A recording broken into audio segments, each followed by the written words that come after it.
নমস্কার, কালচারাল টকিসের এক নতুন পর্বে আপনাদের সবাইকে স্বাগত। সম্প্রতি বেলঘরিয়া হাতে খড়ি প্রযোজিত এক সন্ধ্যায় দুই নাটক স্মৃতির সুবর্ণরেখা ও অনুপস্থিত মঞ্চস্থ হয়ে গেল তপন থিয়েটারে। চলুন দেখে নেওয়া যাক এই অনুষ্ঠানের কিছু ঝলক। জলেশ্বরগঞ্জের পশ্চিমে অনেকটা শালবনের পথ পেরিয়ে বড় ঘাস জমির ওপর আমাদের লম্বা বাড়ি, সারি সারি প্রায় খানতিরিশে ঘর, লোকজন, হই হল্লা, গরু ছাগল হাঁস মুরগি সব মিলিয়ে সে এক বিরাট ব্যাপার। তারা সবাই খুশি, সবাই আমার মুখ দেখছে আর প্রশংসা করছে।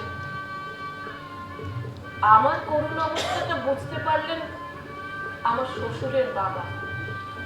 তিনি সবাইকে থামিয়ে দিয়ে আমার হাত ধরে সোজা নিয়ে এলেন স্নান ঘরে। কারণটা কেউ বলেনি, এ বাড়িতে কেউ বলে না।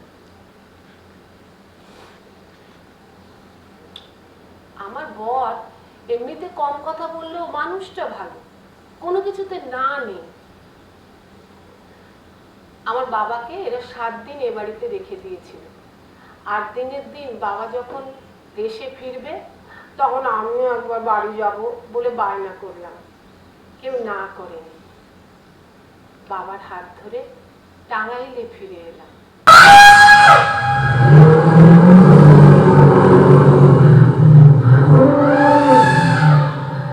জীবনে প্রথম মরে যাবার ভয় পেলাম,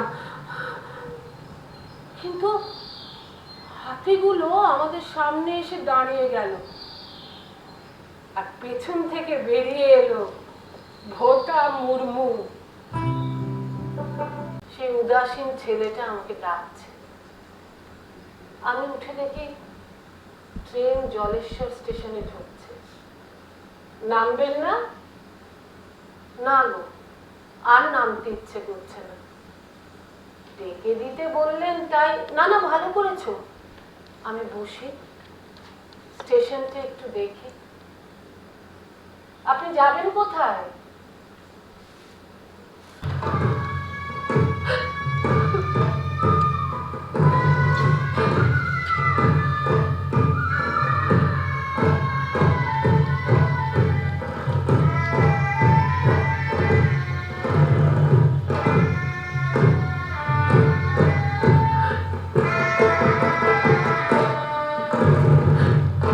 ভালো লাগে একটু মানুষকে বলবেন। আমরা অনেক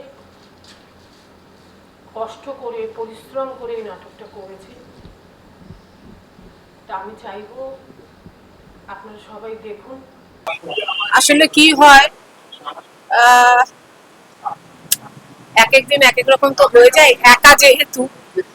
আর স্টেজে অভিনয়টা করতে করতেই মনে হয় আরে এই জায়গাটা আমি একটু এক্সপ্লোর করি, এই জায়গাটা আমি এক্সপ্লোর করি, মানে অনেক কিছু খুলতে খুলতে যায়। যেমন আজকে আমার এই ইয়েতে মনে হয়েছিল বরের যে আগের পক্ষের বউ শ্বশুর শাশুড়ির সাথেই মারা গেছে। তার মানে কি এদের বাড়িতে এরকম একটা ইতিহাস আছে যে বউদের এইভাবে এক্সপ্লয়েট করা হয়, যার জন্য এইভাবে সতীদাহর মতো বাজনা বেজে ওঠে বউ আসার পরে। বুঝতে পারছো? মানে আমার প্রতিদিন আমি এই চরিত্রটাকে এক এক দিন এক এক রকম ভাবে আবিষ্কার করছি। ওই জন্য একটু অ্যাক্টিং প্যাটার্নটাও চেঞ্জ হয়েছে। তপন থিয়েটারে আজকে এই নাটকটা দেখতে এসে স্মৃতির সুবর্ণরেখা এই নাটকটি আমি দেবাশিস দার সব নাটকই প্রায় পড়ে ফেলেছিলাম। এই নাটকটা আমার পড়া হয়নি, তাই আমার কাছে একদমই প্রথম দেখা একটা স্মৃতির মতো। আমি শুধুমাত্র বলবো যে এই ছবি মানে এই নাটকের এক্সিকিউশনের কথা আমি বলবো না, আমি বলবো শুধুমাত্র অভিনয়ের কথা। এই নাটকটি একটা স্মৃতিরেখা যেরকম, সেরকমই অভিনয়ের স্মৃতিটাও মনে হচ্ছে যেন আমি বহন করে নিয়ে যাই, কারণ এটার মধ্যে এত সূক্ষ্ম অনুভূতি রয়েছে। আমার খুব ভালো লেগেছে যে এই নাটকটিতে মানে একটি লেবেল ব্যবহার করা হয়েছে, কারণ এটা জরুরি ছিল। কারণ এই নাটকটি খুবই সূক্ষ্মতার কথা বলে, খুব সূক্ষ্ম আবেগের কথা বলে। আর আমার মনে হয় সবারই নাটকটি দেখা উচিত। বিশেষ করে এটা একটা নাটকের মানে আমি বলবো অভিনয়ের একটা পাঠের মতো। সেটা মানে চৈতালি চক্রবর্তী করেছেন, মানে বলতে গেলে আমার মা। তা অসম্ভব ভালো নাটক, আপনারা সবাই দেখুন। আমি বলবো এই নাটকটি আরো শো হোক, ওদের শো আছে এরপরে, আপনারা দেখুন। চৈতালি মাসির অভিনয় নিয়ে তো কিছু বলার নেই আর কি, মানে এবং একা পুরো স্টেজটাকে এতক্ষণ ধরে হোল্ড করাটা আমার আমার মনে হয়েছে তো আমার কাছে, মানে আমার জীবনের খুব ভালো কিছু নাটকের মধ্যে অন্যতম একটা। আমার আমার পার্সোনালি ভীষণ ভালো লেগেছে। আমার কলিগরাও এসেছে সঙ্গে, তারাও ভীষণ অ্যাপ্রিসিয়েট করেছে। তো আমি খুব ফরচুনেট দেখার জন্য। আমার খুবই ভালো লেগেছে। প্রথমত গল্পটা, আর অভিনয় নিয়ে কিছু বলার যোগ্যতা আমার নেই, কারণ চৈতালিদি একজন অসম্ভব গুণী শিল্পী, গুণী অভিনেত্রী এবং অনেক সিনিয়র আমার থেকে। আজকে ওনার ইনভিটেশনে আমি এসেছি এবং যতক্ষণ উনি স্টেজে ছিলেন ততক্ষণ, এটা তো খুবই ডিফিকাল্ট একটা ফেজ যে একজন শিল্পী পাঠ করছেন এবং প্রায় ৪২ মিনিট মতন দর্শককে নিজের দিকে টেনে রাখা খুব একটা সহজ বিষয় নয়। তো যেমন ভাবে উনি অভিনয়টা করলেন এবং যেভাবে পুরো নাটকটা ডিজাইন করা হয়েছে, সেটটা খুবই খুবই ইন্টারেস্টিং সেট, এখনো সেই সেটটা খোলা আছে, আমি বসে বসে সেটাই দেখছিলাম। আর আমি যতদিন শুনেছি রিহার্সাল হচ্ছে খুব মানে ১-১.৫ মাস ধরে বোধহয় এটা রিহার্সাল হয়েছে, যতদিন চৈতালিদির সাথে কথা হয়েছে, এবং নাটকটা বিশাল আলোচনা হয়েছে। দেখে বুঝতে পারছি যে কতটা খাটনি নিয়ে, কতটা যত্ন সহকারে এই নাটকটা তৈরি করা হয়েছে। খুব ভালো লাগছে। খুব ভালো লাগলো। বহুদিন বাদে এরকম একটা সুন্দর নাটক দেখলাম। আমি কলকাতায় থাকি না, তাই এই সুযোগটা হয় না, কিন্তু অসম্ভব ভালো লেগেছে, খুব খুশি হচ্ছে। ভালো লেগেছে, অবশ্যই ভালো লেগেছে। ভালো লেগেছে এটাই বলতে পারি আর কি। নাটকটা দেখলাম, মানে আমার খুবই ভালো লেগেছে।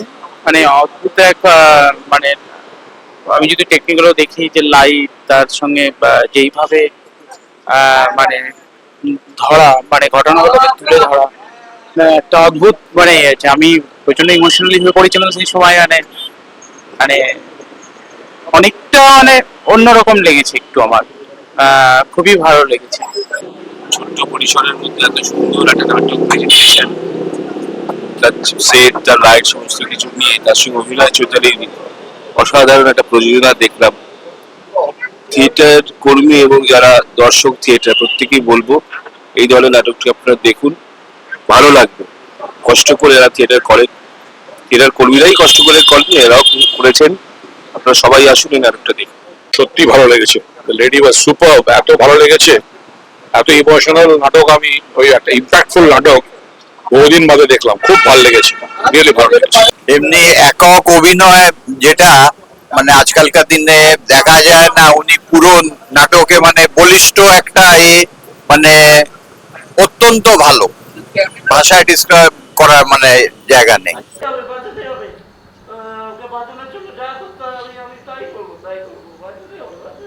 কি করবে?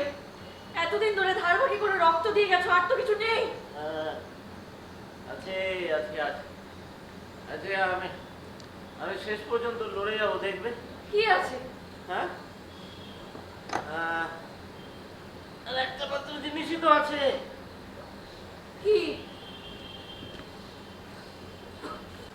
চারপাশে চাইছি মানুষ হয়ে এইটুকু হেল্প করতে পারেন না? আমি কি কইছি আমার কেউ তাড়া করছে আপনাদের লুকানোর জায়গাটা, নাকি আপনাকে ফিজিক্যালি অ্যাসল্ট করতেছে? আচ্ছা আচ্ছা ঠিক আছে, এই ছাড়ো ছাড়ো ছাড়ো ছাড়ো, আসুন। আমি দেখি না, বলছি ওই আমাদের বাথরুমের ছিটকিটিটা না ভেঙে গেছে। না না ঠিক আছে, বসে হাত দিয়ে চেপে রাখবে। আরে বাবা আগে বসি। হ্যাঁ আছে নাকি? খান দুই বিস্কুট বা একটু চানাচুর হইব? ও বাবা, আপনি তো মহা ধরিবাজ লোক। হাঁকতে দিলাম, এখন আবার খেতে চাইছে। না কিছু হচ্ছে জানেন, কালকে বৃষ্টিতে ভিজছে না, ঠান্ডা লেগে তো ওষুধ খাইতে হইব। তো তার আগে তো পেটে কিছু দাম দরকার না, খালি পেটে ওষুধ খাইতে যাওয়ার দিকে অ্যাসিড হইব, গ্যাস হইব। হ্যাঁ তাই না? হ্যাঁ একটু কিছু দেখুন না, জাত ফাদ আমি মানি না। কি বলছেন বলুন তো এসব? ভগবান এরকম হয় নাকি? কেমন হয়? এরকম ছেঁড়া লুঙ্গি পরে মানুষের বাড়িতে হাত দিয়ে আসে, আবার খেতে চায়? ভগবান এরকম গরিব নির্লজ্জ বেহায়া হয় নাকি? চ্যাংড়া হচ্ছে? ভগবানকে নিজের চোখে দেখা যায়? হ্যাঁ, চিটিং মারলে জায়গা পাননি আপনি। দেখুন দাদা, আমরা গরিব হতে পারি, হ্যাঁ গরিব না। ভগবান চশমা পরে? কি কি মতলব, কি মতলব, হ্যাঁ কি? আমি বুঝতে পেরেছি, কি গো? আপনি আমাদের পরীক্ষা নিচ্ছে। ও বাবা, শুনেছিলাম ভগবান কাউকে হেল্প করার আগে হ্যাঁ, বাঁচিয়ে দেখে হ্যাঁ, নিচ্ছে লোক কেমন। হ্যাঁ, বুঝেছি। দাদা, বিশ্বাস করুন আমরা না মানুষ খারাপ না, নেগেটিভ পরিস্থিতির শিকারে না আমরা দুজন আপনার ঠিক মতো সেবা শুশ্রূষা করে উঠতে পারছি না, কি বলো? একবার আমাদের মেয়েটাকে একটু সুস্থ করে দিন দাদা। দেখুন আমি এমনিতেই ফেমাস, ওই আপনাদের শাহরুখ খান, বিরাট কোহলি চাইতে আমি বড় সেলিব্রিটি, বুঝছেন? তো ঠিকই ঠিকই। আর আমরা প্রমাণ করবি কাকে? আপনারা যখন মানে পূজা করে তখন কি আমার আধার কার্ড, প্যান কার্ড দেখে পূজা করে? লোকাল কাউন্সিলর লিখে দেয় Bhagwan is known to me for several years, he bears a good moral character etcetera etcetera. আমরা তো নিশ্চয় হয়ে গেলাম, কি নিয়ে বাঁচবো বলুন? কেন আমার মতো করে বাঁচা? যেখানে যা কিছু নাই সেখানে সেই সব হয়ে যায়, নতুন করে বাইসে উঠে। বিপদে আমি না যেন করি ভয়।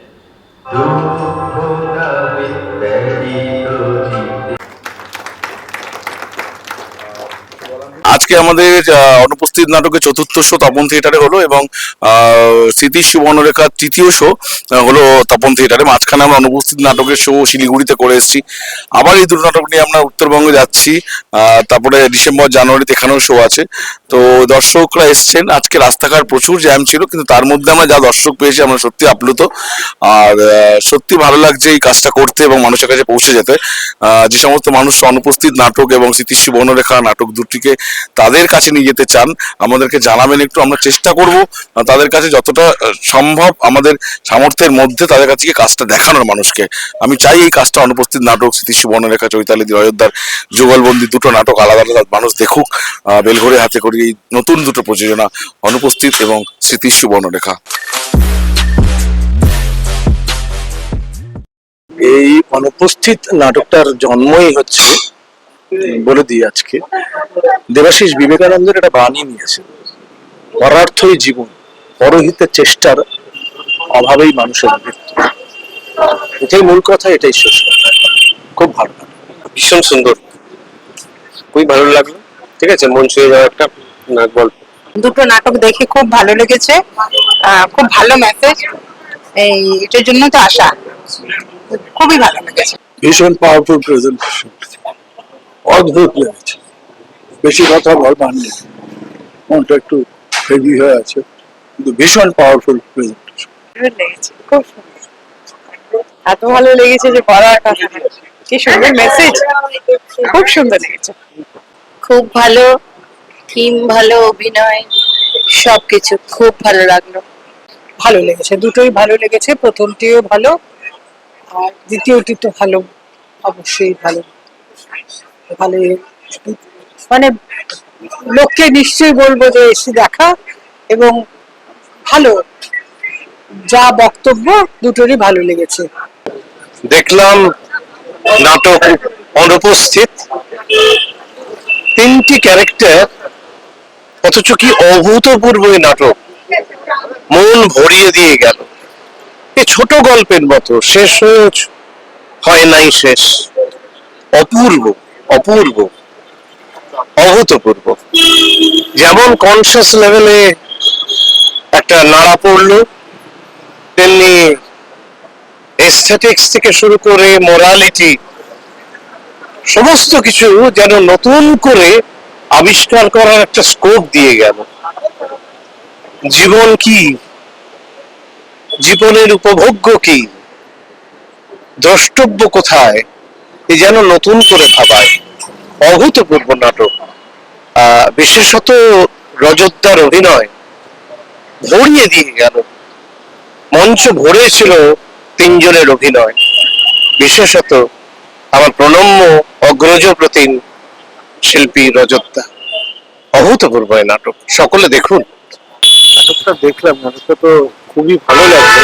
ভালো লাগলো মানে কি, একটু অন্তরে গিয়ে পৌঁছালো। এটা তো সত্যি কথাই যে আমরা ভগবানকে এমন যখন বিপদে পড়ি তখনই ডাকি, কিন্তু ভালোর সময় তো ভগবানের কথা মনে থাকে না। তো বাস্তবটাই দেখানো হলো, খুব ভালো লাগলো, এটাই বলবো, খুব ভালো লাগলো। অভিনয়, স্বচ্ছ অভিনয় এবং রিয়েলিটি, প্রনাউন্সিয়েশন, ওভারঅল খুবই ভালো লাগলো। আমার খুবই ভালো লেগেছে, দারুণ লেগেছে। স্পেশালি সেকেন্ড নাটকটা, ওর মধ্যে অনেক ডেপথ আছে, হ্যাঁ, খুব ফিলসফিক্যাল, ভালো লেগেছে। দ্বিতীয়টা তো খুবই ভালো লেগেছে।